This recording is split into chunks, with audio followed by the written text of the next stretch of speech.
ये हकलाने की जो बीमारी है ये आनुवांशिक हो सकती है। ये कई घरों में देखा जाता है कि ग्रैंडफादर से लेके फादर एंड देन बाकी बच्चों में आता है। तो एक तो आनुवांशिक है, दूसरा ये है कि अगर बर्थ के समय, अगर जन्म के समय बच्चे का कुछ प्रॉब्लम रही हो, बच्चा तुरंत सांस नहीं ले पाया हो, या जब वो गर्भ में था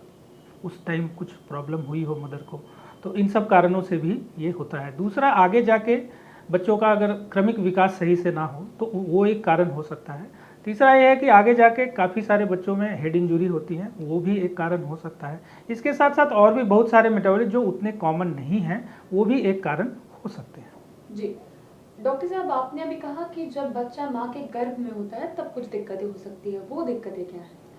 गर्भ में जैसे बहुत सारी, क्योंकि 9 महीने जैसा कि बोला जाता है कि बच्चे गर्भ में रहते हैं, और शुरुआती जो 1.5 महीने के आसपास का जो समय होता है उसमें हमारे बच्चों का सारे ऑर्गन्स बनते हैं, सारा चीज़ों का, मस्तिष्क हो, हार्ट हो, किडनी हो, लंग हो, आपका लैरिंग्स है, मुंह है, सब चीज़ का विकास शुरुआती 1.5 महीने में होते हैं। अगर उस समय मदर को कुछ उस तरह की बीमारी रही हो या कुछ ऐसे दवाइयाँ ली गई हों जिसकी वजह से बच्चों के विकास जो बनते हैं बच्चे उस टाइम प्रॉब्लम होती है, तो वो एक कारण हो सकता है। जी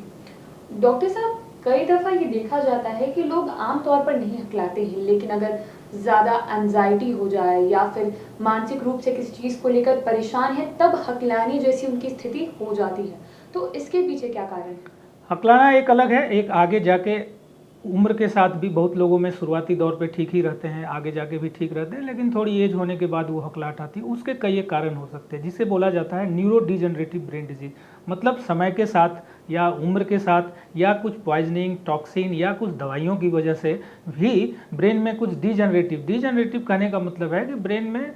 जो सेल्स हैं उनका नाश होता है, और उसकी वजह से जो हमारा ब्रेन से कंट्रोल होता है, जैसे कि जब हम बोलने का प्रयास करते हैं तो ब्रेन जो बोलने के ऑर्गन है लैरिंग्स, उसको एक सिग्नल देता है, और जब वो सिग्नल सही से ना जाए तो आपको बोलने में दिक्कत हो सकती है, या आपके मुंह के मसल, जीभ के मसल्स का अगर कोऑर्डिनेशन सही नहीं हो और उसका ब्रेन से कंट्रोल सही नहीं हो तो उसमें भी आपको हकलाने जैसी बीमारी हो सकती है।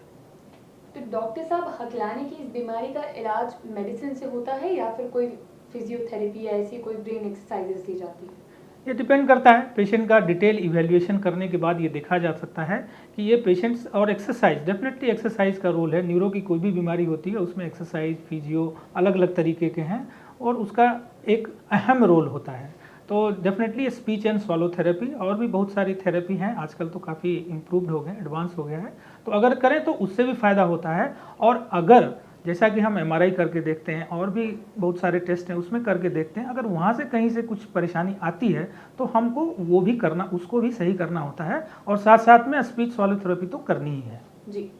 डॉक्टर साहब, जहाँ तक बात तोतलाने की रही तो उसके क्या कारण है, ट्रीटमेंट कैसे होता है उसका?